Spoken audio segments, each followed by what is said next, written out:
take risks in your life. If you win, you can lead. If you lose, you can guide. With this good saying of Swami Vivekanand, a very good morning to all my dear students and a warm welcome in the class of Accounts Standard 11th Chapter Journal. Today we will start with question number 10. Now coming on to the 10th question, that is write journal entries for the following transactions in the books of Sri Lakshman Chandera. So the heading will be journal entries in the books of Lakshman Chandera. In the same particular format we will start up. In this question, dates are not given, serial numbers are given, but please note it down that you are supposed to write as per the format only date. Fine date हो चाहे नहीं हो, आप यहाँ पे date ही word use करेंगे. Okay, let us start up now. A machine purchased by cheque ₹20,000 and paid for machine installation ₹500 in cash. Now what is being brought into the business? We have purchased machine. And कभी भी आप अपने normal life में भी एक example मैं आपको दे दूं. से for example you have purchased AC. आप एसी को परचेज करते हैं तो उस एसी को आपको क्या करना पड़ता है? आपके रूम के अंदर इंस्टॉल करवाना पड़ता है, उसका फिटिंग करवाना पड़ता है. That only that AC is worth for you. So यहाँ पे मशीन बिजनेस ने परचेज किया है, सो मशीन को हम क्या करवाएंगे? इंस्टॉल करवाएंगे. उस इंस्टॉलेशन के चार्जेस हमने किसके थ्रू पे किए हैं? कैश के थ्रू पे किए हैं, ₹500. नाउ स्टूडेंट्स, आप अगर से फॉर एग्जांपल एसी 40,000 का परचेज कर रहे हैं, ₹1,000 आपका एसी का इंस्टॉलेशन है, तो अल्टीमेटली आपको एसी कितने में पड़ा?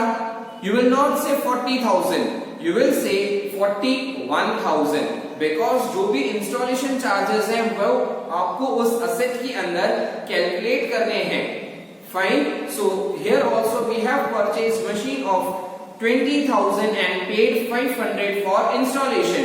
So total purchase price of that machine will be 20,500. Machine is coming into the business. As per the rule of real account, what we will do?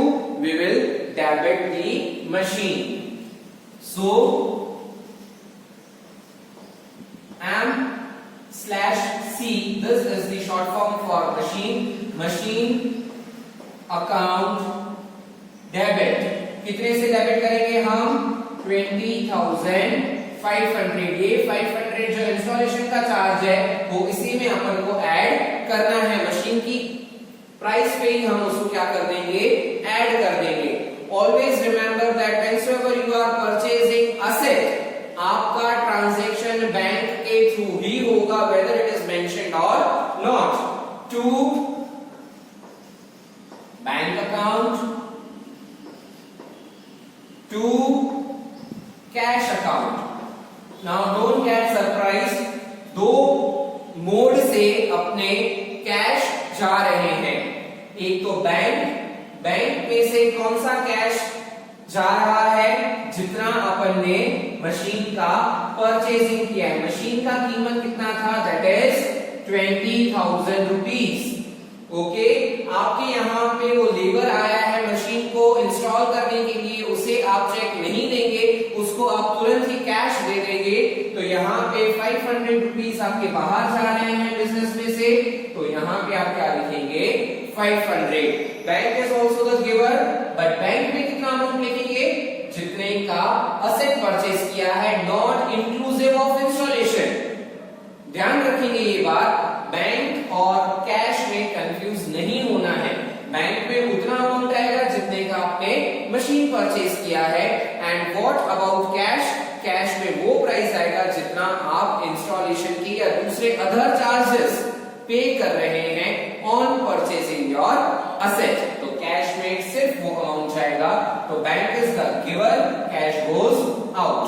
Moving further to second transaction.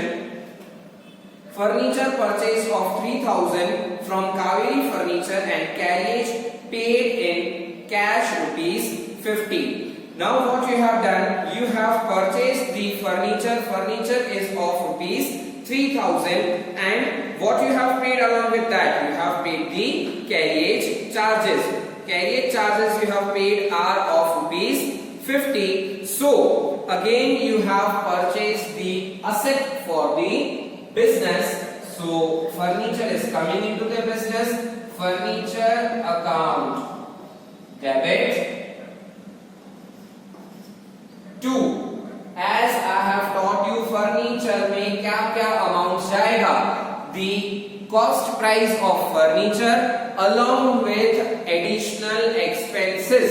Additional expenses क्या आपने किए हैं? Carriage आपने पे किया है, जो भाड़ा होता है वो आप पे कर रहे हैं. So 3000 तो फर्नीचर का अमाउंट प्लस 50 रुपीज कैरियज का, that comes to 3050. Okay students, now furniture asset ले रहे हैं तो क्या आएगा? To bank to cash. What has been used and carriage is paid in cash. Carriage आप कैश में पे कर रहे हैं. कैरियज का कितना है? 50. ओके, सो फर्नीचर आपने कितने का लिया? 3050 का इन ऑल अपन यूज करेंगे. और बाकी क्या लिया है आपने? कैश में कैरियज को पे किया है. ओके, नाउ हमने किससे फर्नीचर लिया है? That is been given into the transaction. It is Kaveri furniture mart. नाम जब दिया हुआ होता है तब हम क्या यूज करते हैं? Cash transaction? No, it is your credit transaction.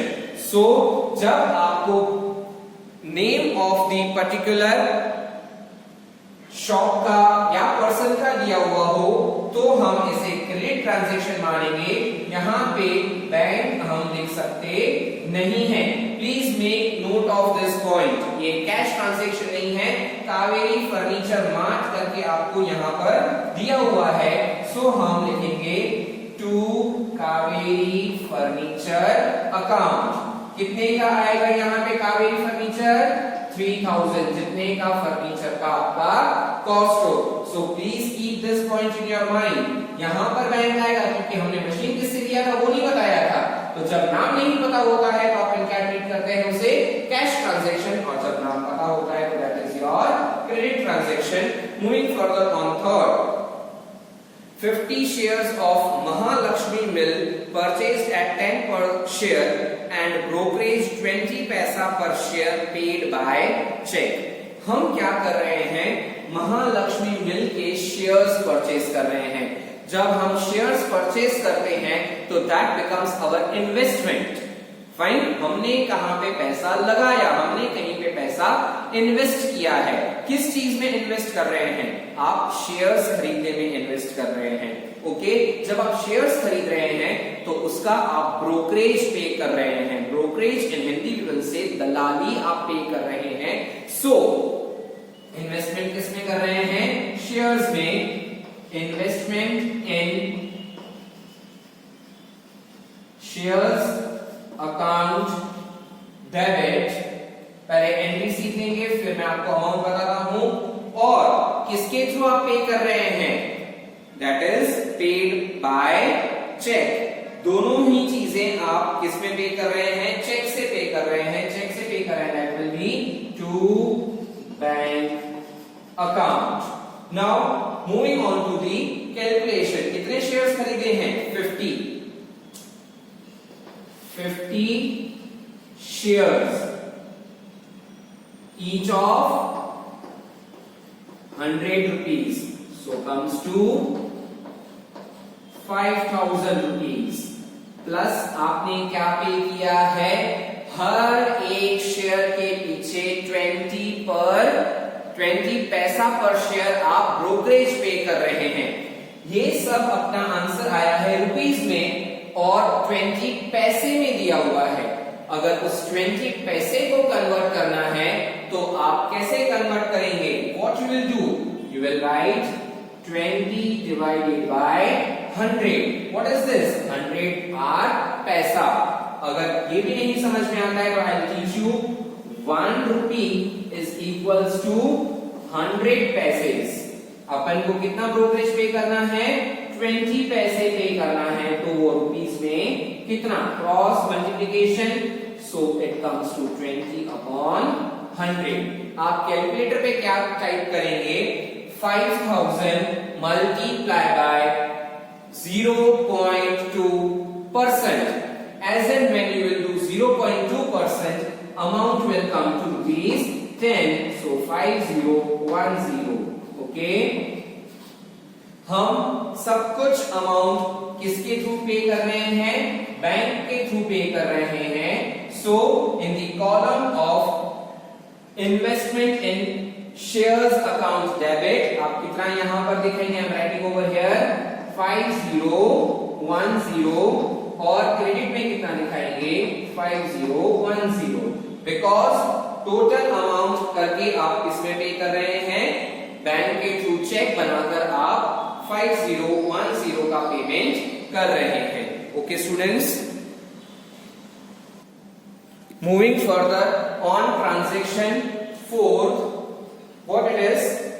Furniture of ₹5000, goods given of ₹4000. Furniture को परचेज करने के लिए हमने क्या किया है? 4000 के गुड्स दे दिए हैं. What is coming into the business? Furniture is coming into the business. So furniture account debit. अब तो ये बहुत इजी हो जाना चाहिए. When goods are going out other than sales are to be treated as purchase. To purchase account. Now I have taught you in the earlier question also. Business में से कितने के गुड्स जा रहे हैं? We are only concerned with that. Though the furniture is coming of ₹5000, but goods are going out of 4000 and against of that. So what amount we will record? We will record 4000 rupees. 4000 के goods देने पर हमें 5000 का furniture मिल रहा है, पर goods कितने के जा रहे हैं? 4000 के. We will record the goods amount which are going out from the business.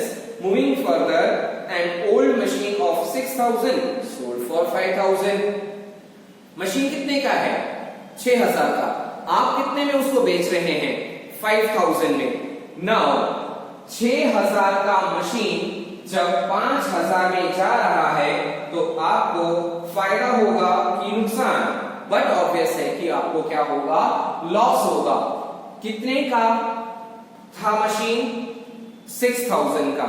कितने आपको मिल रहे हैं? You are receiving 5000. Loss is of ₹1000. कितना कैश मिला?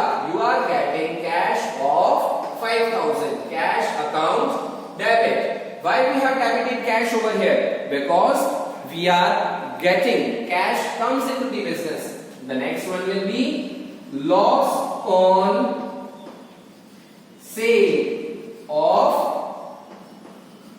machine account debit to machine account. Losses are always to be debited as per the rule of nominal. And why we have credited machine? Because machine is your real type of account. Machine goes out from the business. So what is the rule for debit? Rule for real account. Debit what comes in, credit what goes out. Credit यहाँ पे जा रहा है. Cash कितना मिला आपको? 5000. नुकसान कितने का? 1000. एंड टोटल मशीन कितने का बाहर जा रहा है? Is of 6000 rupees. Moving further, land purchase of ₹50,000 and incurred 2,000 for documentation and legal charges. Payment is made in cash. Land आपने कितने का परचेज किया है? 50,000 का. और उससे रिलेटेड आपने क्या किया है? 2000 के डॉक्यूमेंटेशन और लीगल चार्जेस पे किए. दैट मींस आप एडिशनल एक्सपेंसेस उसके अंदर कर रहे हैं. पूरा का पूरा पेमेंट आप किसके थ्रू कर रहे हैं? कैश के थ्रू पेमेंट आप कर रहे हैं. So land will become your asset. So land account debit to cash account. Because the word is used in sixth transaction, that is payment is made in cash. Now please students make note of this transaction. Land कितने का आया है 50,000 का, documentation charges कितने हैं आपके 2,000 के, both you are paying in cash, so total amount will be 52,000 rupees. Fine. So यहां पे आप क्या करेंगे, बैंक यूज नहीं करके कैश करेंगे, because it is clearly mention that हम कैश में पेमेंट कर रहे हैं. सो 6 transactions were there, we have done. Now is the time for totaling. आप दोनों में से कोई भी एक साइड का टोटलिंग करेंगे और यहाँ पर आप टोटलिंग लिख देंगे. So this was your question number 10. And your today's homework is from page number 104, question number 10. For you students, today is no illustration as homework. Thank you.